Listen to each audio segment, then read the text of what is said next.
बच्चों mental math class 10th का next part chapter number 8 मैं हूं हरी सर और आप सभी बच्चे देख रहे हैं आपका अपना यूट्यूब चैनल चलो कदम बढ़ाए। और जो बच्चे हिंदी मीडियम में पढ़ते हैं उनके लिए अलग से चैनल है जिसका नाम है मैथ्स विद हरी सर। आप उसे भी ज्वाइन कर सकते हैं, सब्सक्राइब कर सकते हैं, शेयर कर सकते हैं। आइए करना शुरू करते हैं। क्वेश्चन नंबर 21 मैंने हमेशा की तरह पहले से लिख के रखा हुआ है। क्वेश्चन नंबर 21 क्या कहता है देखिए आपके सामने है क्वेश्चन नंबर 21। तो बहुत ही इजी क्वेश्चन है बच्चों। देखो क्या कहता है, if k-2 equal sec square A और यहाँ पर ब्रैकेट 1 प्लस साइन ए और दूसरे bracket 1 minus sine A, then find the value of k की वैल्यू आपको फाइंड आउट करनी है। आइए करना शुरू करते हैं। तो k की वैल्यू हमें फाइंड आउट करनी है, साथ ही यहाँ पर गिवन है k-2 equal sec square A और इधर देखो बच्चों यहाँ पर ठीक है ये मल्टीप्लाई में है और a plus B A minus B, ठीक है a plus B A minus B, दोनों ब्रैकेट में नंबर सेम है, यहाँ प्लस का साइन है और इधर ये माइनस का साइन है। तो a plus B A minus B equal होता है a square minus B square. ठीक है लिख सकते हैं इस तरीके से, ये लिख लिया। आइए नीचे कर लेते हैं k-2 और इधर फिर सेक स्क्वेयर a, ठीक है a 1 को 2 टाइम्स मल्टीप्लाई करेंगे 1 ही रहेगा, ठीक है ना। तो 1 माइनस साइन स्क्वेयर किसके इक्वल होगा, कोस स्क्वेयर ए के इक्वल होता है, ठीक है। आइए तो k-2 इक्वल यहाँ पर सेक स्क्वेयर ए और into cos square cos theta equal होता है 1 बाई सेक के, तो 1 बाई सेक स्क्वेयर ए लिख सकते हैं, ठीक है। अब देखो बच्चों सेक से सेक, यहाँ पर सेक स्क्वेयर से सेक स्क्वेयर को हमने डिवाइड कर दिया है, यहाँ पर रह गया 1, तो k इक्वल 1 और -2 इधर आकर ये +2 हो गया, तो k की वैल्यू क्या आ गई बच्चों 3 आ गई, 2 + 1 3, ये आपका आंसर निकल गया, ठीक है। आइए करते हैं नेक्स्ट क्वेश्चन, क्वेश्चन नंबर 5। तो क्वेश्चन नंबर 5 करने के लिए देखो यहाँ पर गिवन है 5 tan square a minus 5 tan square a + 1, ठीक है। तो सबसे पहले हमें क्या करना है, इनमें से 5 को कॉमन ले लीजिए, इस तरीके से ब्रैकेट बनाइए और इसको ब्रैकेट में रख दीजिए tan square a minus sec square a और +1 इस तरीके से, ठीक है ना ये।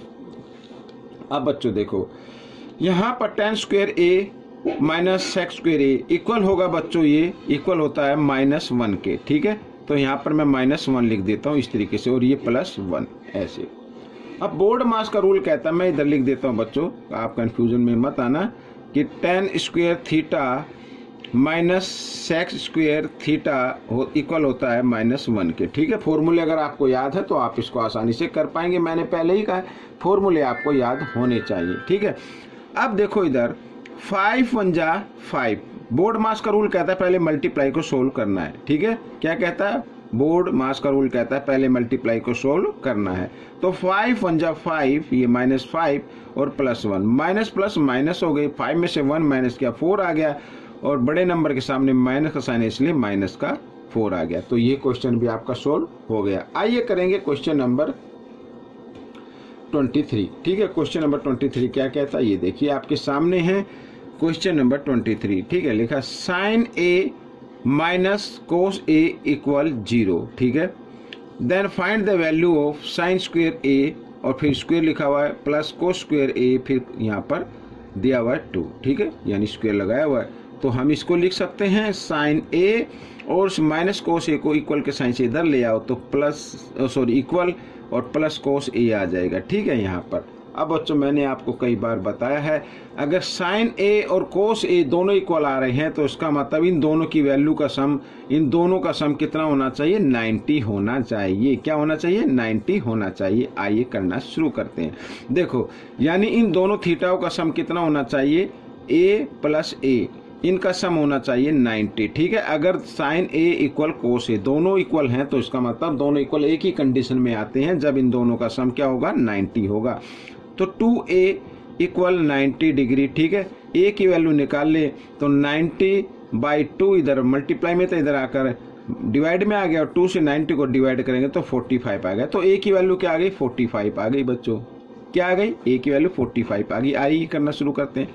तो साइन स्क्वायर ए की जगह अब आपको लिखना है 45 और यहाँ पर बना देना है 2 इस तरीके से, ठीक है।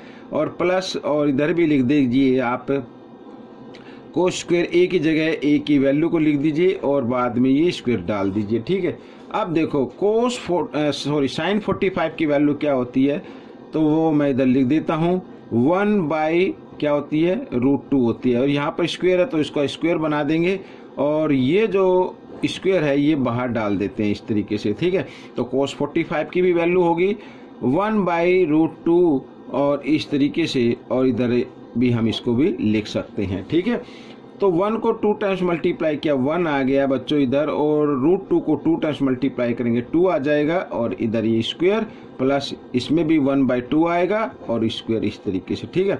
अब 1 को 2 टाइम्स मल्टीप्लाई किया 1 और 2 को 2 टाइम्स मल्टीप्लाई किया 4, इधर भी 1/4 आ जाएगा, ठीक है। दोनों के डिनोमिनेटर इक्वल हैं, इनमें से एक डिनोमिनेटर आपको लेना है और न्यूमरेटर को क्या कर देना ऐड कर देना, 1 + 1 आ गया 2/4, ठीक है। आप इसको डिवाइड कर सकते हैं, 2 × 1 = 2, 2 × 2 = 4, यानी आपका आंसर आ गया 1/2, ठीक है। ये आपका आंसर बन गया। तो ये क्वेश्चन भी आपका सोल्व हो चुका है। आइए करेंगे क्वेश्चन नंबर 24। ये रहा आपके सामने क्वेश्चन नंबर 24, ठीक है। और इस तरीके का क्वेश्चन जो क्वेश्चन नंबर 24 दिया हुआ है, मैंने आपको इस तरीके का एक फॉर्मूला आपको बताया था।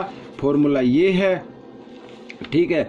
जब यहाँ पर tan स्क्वायर 10 प्लस, ठीक है, प्लस में साइन दिया हो तो बच्चों आपको फॉर्मूला याद रखना है। मैं लिख देता हूँ, लास्ट टर्म लिखना है, एक तो आपको लास्ट टर्म, ठीक है, इस तरीके से, और माइनस कर देना first term.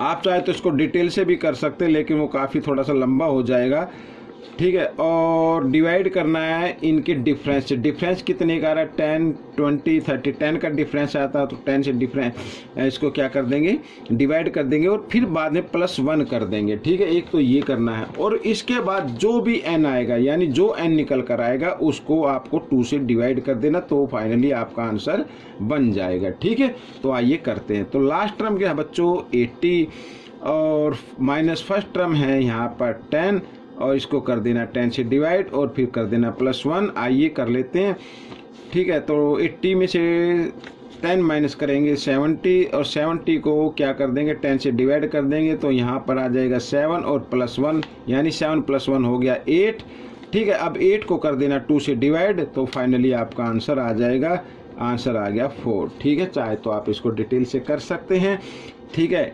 Sine square 10 degree, ठीक है। ये होगा बच्चों, यहाँ पर मैंने कई बार बताया है, अगर आपको फॉर्मूले याद है तो फॉर्मूले से इसको आप डिटेल से कर सकते हैं, क्योंकि जगह कम है इसे मैंने इसको शॉर्ट ट्रिक से आपको बता दिया, तो आप इस तरीके से कर लीजिए, ठीक है। आइए करेंगे क्वेश्चन नंबर 25। तो क्वेश्चन नंबर 25 क्या कहता है, ये भी बड़ा ईजी क्वेश्चन है, कोई मुश्किल नहीं है। आप देखिए यहाँ पर लिखा 10a + cot a = 4k और हमें वैल्यू फाइंड आउट करनी है। यहाँ पर ये इक्वेशन दी हुई है इस तरीके से। आइए पहले इसको सोल्व कर लेते हैं। देखो बच्चों, तो 10a, ठीक है, प्लस cot a और इक्वल गिवन है 4, तो हम क्या करते हैं दोनों तरफ क्या करेंगे स्क्वायर कर देंगे, स्क्वेयरिंग ऑन बोथ साइड, ठीक है। यहाँ पर इस तरीके से दोनों तरफ स्क्वेयरिंग कर दीजिए, तो आपका आंसर जो निकलेगा वो बड़ा इजी हो जाएगा आपके लिए, ठीक है। और इस टाइप के क्वेश्चन हम इसी तरीके से सोल्व करते हैं। देखो अब यहाँ पर a + b² का फॉर्मूला आपको अप्लाई करना है, तो क्या होगा a² + b², ठीक है, और +2a, ये a आ गया, और b, ठीक है, b क्या है cot a, और इक्वल 4 को 2 टाइम्स मल्टीप्लाई किया 16 आ गया, ठीक है। यहाँ पर इस तरीके से हो गया। आइए करते हैं आगे। अब देखो 10 square a + cot square a और प्लस यहाँ पर 2 और 10, ठीक है, 10a लिखना भूल गए, और cot a को लिखा जा सकता है 1/10, ठीक है। cot a इक्वल होता है 1/10a के, तो 10a से 10a कैंसिल हो गया और इक्वल 16। अब देखो तो 10 square a + cot square a और ये +2 है, इसको इक्वल के साइन से इधर ले आओ तो हो जाएगा बच्चों माइनस में, और यहाँ पर आ गया 14, ठीक है। 16 में से 2 माइनस करेंगे 14 आ गया। अब देखो tan स्क्वायर ए प्लस कोट स्क्वायर ए की वैल्यू आ गई 14। तो आइए देखो यहाँ पर, ये मैं इधर ही कर लेता हूँ आपका इधर। अब tan स्क्वायर ए प्लस कोट स्क्वायर ए, इसकी जगह इसकी वैल्यू को पुट कर देना, जो 14 आई है तो 14 मैंने लिख दिया। और इधर इस तरीके से अब देखो tan square plus coat square की वैल्यू क्या आ रही है, 14 आ रही है, ठीक है, प्लस यहाँ पर 20 है और यहाँ पर लिखा tan a और कोट a, ठीक है। तो अभी मैंने आपको करके दिखाया tan a कोट a, तो कोट a को लिख सकते हैं 1/tan a, तो ये कैंसिल हो जाएगा। तो यहाँ पर क्या बचेगा, यहाँ पर 1 आएगा और यहाँ पर क्या बच जाएगा, 20 बच जाएगा, ठीक है, इस तरीके से। तो 14 और 20 प्लस 14 होता है 34, ठीक है। अब 2 से इसको डिवाइड कर दीजिए, 2 7 जा 14 और ये पे 17 पे डिवाइड हो जाएगा, यानी 7/17 आपका आंसर आ गया, ठीक है। तो ये क्वेश्चन आपका सोल्व हो गया है। आपको ये वीडियो कैसी लगी मुझे ज़रूर बताएं और इसमें से सीखकर दूसरे बच्चों को ज़रूर सिखाएं। मिलेंगे नेक्स्ट पार्ट में, टिल देन थैंक यू।